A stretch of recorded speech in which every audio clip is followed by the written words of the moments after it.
Contestant number 1, Ruth Princess. Push your pedals through the princess.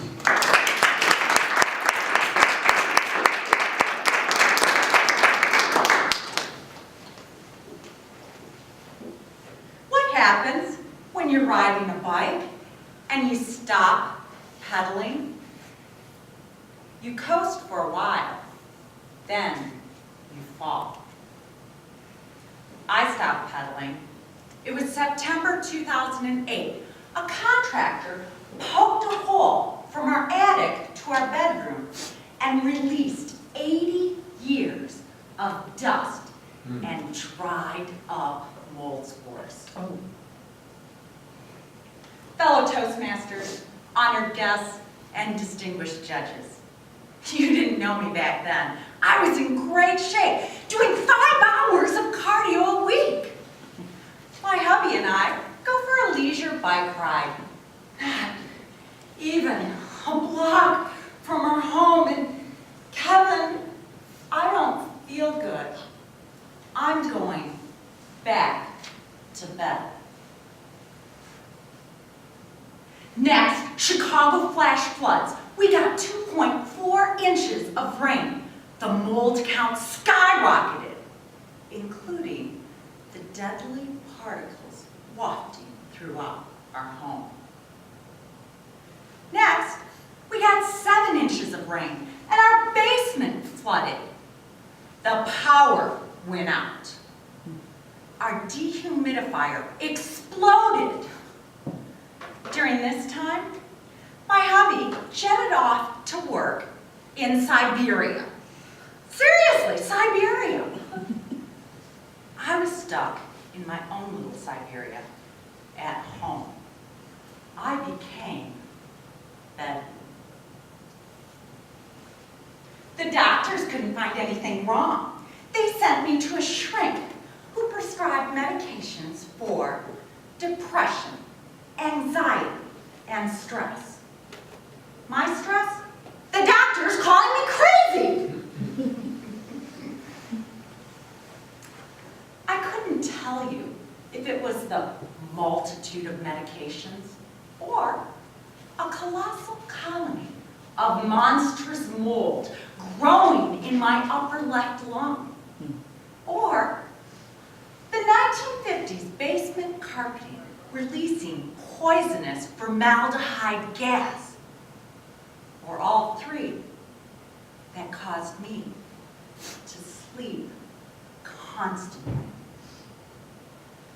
What I can tell you is the next 9 months consisted of me sleeping 18 hours a day, 30 pounds of weight gain, and visits to doctors by the dozen.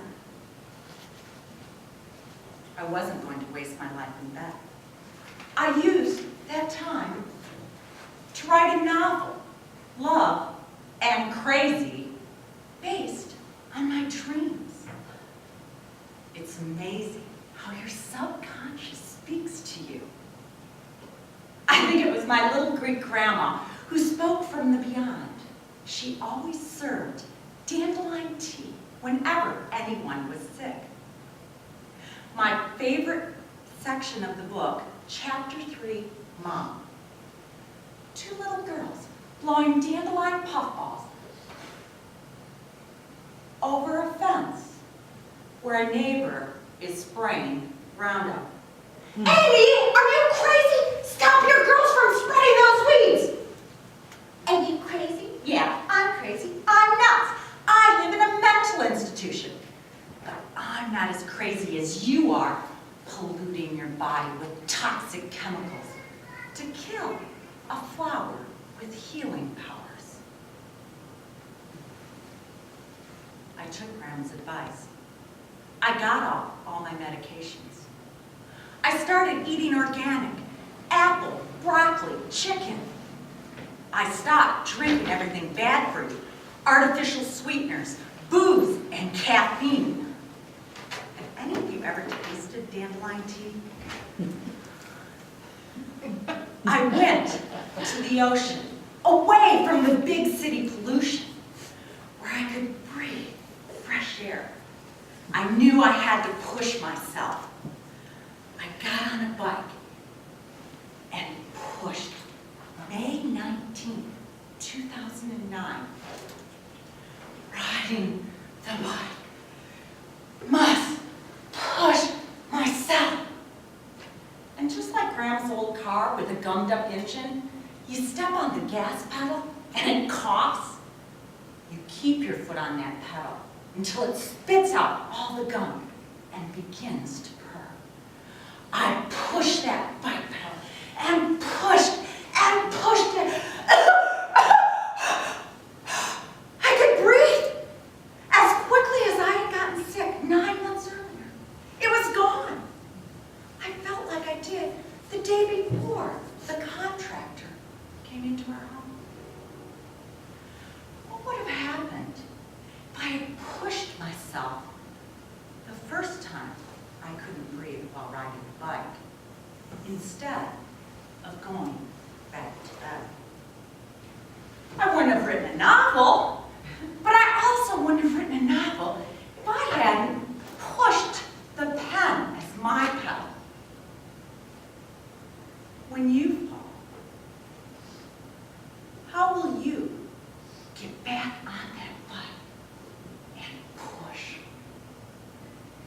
Mr. Toastmaster?